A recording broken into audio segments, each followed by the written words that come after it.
I like to smoke blunts, joints, right? Makes me feel like Snoop Dogg. Can't do edibles anymore. Swore those off. Last time I had an edible, I had 3 pop brownies, went to Disneyland, and convinced Winnie the Pooh to break character so that he could take me to a first aid station because I was having a panic attack. Yeah, true story. Hey, public freakout in your 30s, table for 1. I can only imagine what it looked like to ongoing children. First time at Disneyland, just seeing a grown man flexing on Pooh in broad daylight, like, you gotta help me, man, my heart's gonna pop out of my fucking chest! Losing my mind. I was terrified on many levels. And then I started getting flooded with all these flashbacks, because then I remembered, oh shit, my folks took my sister and I to Disneyland when we were 6 for like a save the marriage trip, right?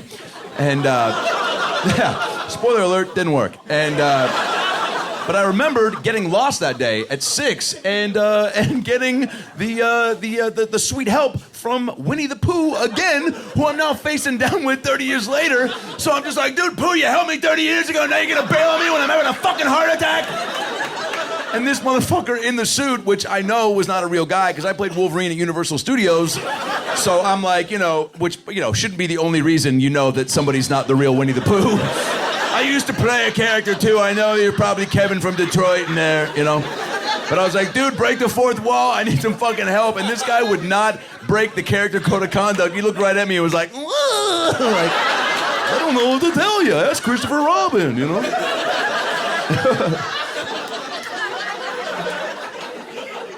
So now I'm freaking out. And people have seen me freak out. So then you get extra self-conscious, right?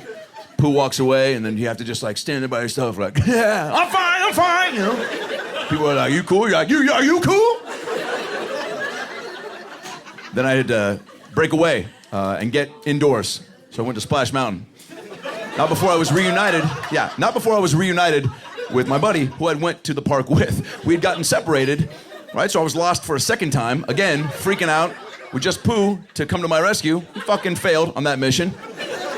Then I see my buddy. It was like we were, like, remember at the end of Titanic when people were like, saw each other, like, I thought you drowned. Like, that's how it was. When I saw him, I was like, I thought you were dead. He's like, where the fuck were you? I was like, I fucking got a pizza and then I found Pooh and I'm free. I had a heart attack in front of a kid. It's a long story, Then we got on Splash Mountain and we started to chill out for a little bit because, there's some tranquil moments. You sit around, you just, get in a log, you just kind of coast down a river, right? Zippity-doo down, zippity-yay. Right, we start singing along. We're like, we're fucking baked. Thank God we didn't die today, And then panic started to resettle in when all these robotic animals started popping out of nowhere every 12 to 16 seconds. Hey, Walt, too many animatronics is my one piece of feedback. Just all these animals just me, maybe I'm real. Right, just staring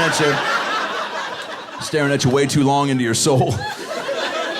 I knew we were too big because at the top of Splash Mountain was an owl, and he looks right at my buddy and I goes, me, whoo! And my buddy starts nudging me. He's like, dude, Adam, that owl just called you a Jew. We got to get out of here. This place is haunted, man. How do you know?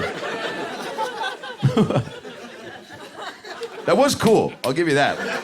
Because, man, I've had some insane nightmares. I still fuck with NyQuil. I don't know why. Probably because the slogan, commercial, they make it seem so carefree, The nighttime sniffling, sneezing, coughing, stuffy head fever so you can rest medicine. You're like, oh, that sounds great. I'd love to rest. And NyQuil's like, yeah, you can definitely rest after you hallucinate for 45 minutes. Get ready to see your dead grandpa on a seesaw in France. NyQuil.